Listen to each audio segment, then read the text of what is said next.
This is a really great left hand warm-up.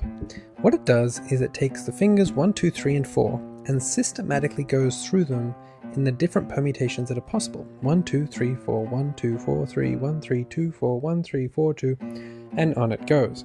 You want to make sure that your left hand movements are very consistent. You want to make sure that your fingers are always snug up against the fret, not in the middle between the two frets. You want to be playing on the tips of your fingers, and you also want to make sure that your fingers don't stray away from the string too much. Have a look at my fourth finger there. The fourth finger isn't really going any more than about a centimeter away from the strings at any time. And for that matter, you could say the same for any of the fingers. Keep them nice and close. Now once you're done with the permutations on one string, you can start going from the 6th to the 1st string and back again.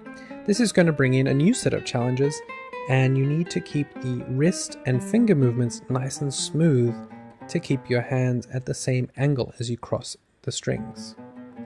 Of course, you can start adding some really interesting variations to this warm-up. This is 2 notes per left hand finger, and that's going to start warming up your right hand with alternation. And then you can do some rhythms. This is a dotted rhythm that seemed to go a bit like a triplet in the end.